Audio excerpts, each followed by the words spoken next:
Are you leading AI or being led by AI?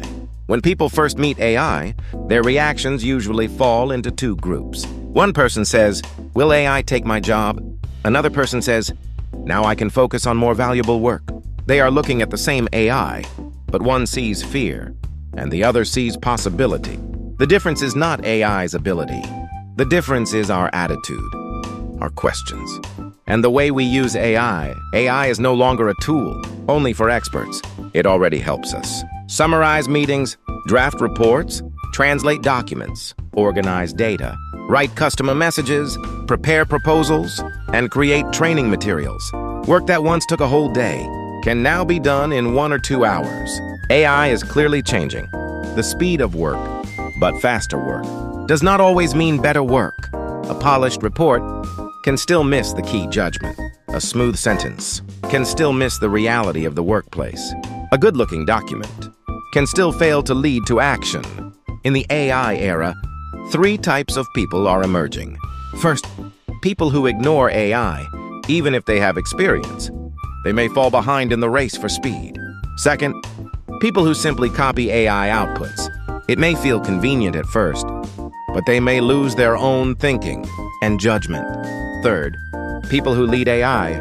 They ask questions, verify the answers, and connect AI outputs to real action. AI does not replace capability. It expands the knowledge, experience, sense, questioning ability, and judgment that we have already built. So before learning AI tools, we must ask ourselves, how deeply do I understand the essence of my work? Can I find what is missing? In AI-generated results, AI's answer may look convincing, but the context may be wrong. The tone may not fit the real workplace. The customer's real concern may be missing. Filling that missing part is human expertise. That is what creates trust. That is what separates professionals from beginners. People who lead AI own the question. People who are led by AI only consume the answer. One person asks AI, "Write a report." Another person asks, "Analyze the causes of delivery delays." From the customer perspective, process perspective, and management perspective, the results will be completely different. When the question changes, the answer changes. When the question is specific, the result becomes specific. When the question has a clear purpose, the answer gains direction. AI follows the quality of our questions. Vague questions create vague answers. Deep questions create deeper answers. That is why, in the AI era, the key skill is not technology first. It is questioning ability. People who use AI well clarify 3 things: purpose, audience, and standards. Why am I doing this work? Who will use this result? What level of result should be considered good? When these 3 things are clear, AI becomes a powerful assistant. Without them, AI becomes only a machine that produces many convincing words. People who lead AI do not blindly trust AI's answers. They always verify. Is this factually correct? Does this fit our workplace? Will customers understand it? Can this be executed? AI is fast, but it is not perfect. Sometimes, AI can be confidently wrong. The ability to catch AI's errors comes from human experience. It comes from meeting customers, solving problems, making mistakes, and learning in the field. That field-based sense is still human value. In the AI era, this is especially important for B2B companies. In B2B business, competitiveness is not found in flashy words.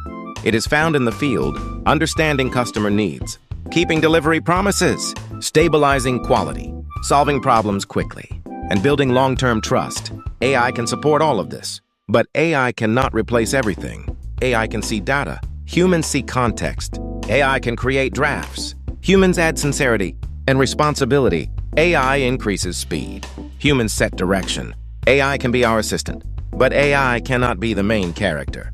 People who are led by AI say, "AI said this." People who lead AI say, "With AI's help, I made this judgment." That small difference is the difference in responsibility, and the difference in responsibility eventually becomes the difference in capability. Now leaders must create a new culture of questions inside their organizations. Have you used AI for this work? How did you ask AI? How did you adjust AI's answer to fit our workplace? What value did it create for customers and the field? These questions should be heard often. The issue is not how fast AI is. The issue is how we turn that speed into real value. People who lead AI prepare for the future. People who are led by AI are pushed by change. AI is not our master. AI is our assistant. As AI makes our work faster, we must think more deeply, judge more wisely, and take responsibility more warmly. So today, ask yourself, am I leading AI or am I being led by AI? This was Dr. Chung's weekly management letter, number 406. Reveal it, and you will live. Thank you for watching. If this message was helpful, please like, subscribe, and share it with someone who needs this insight.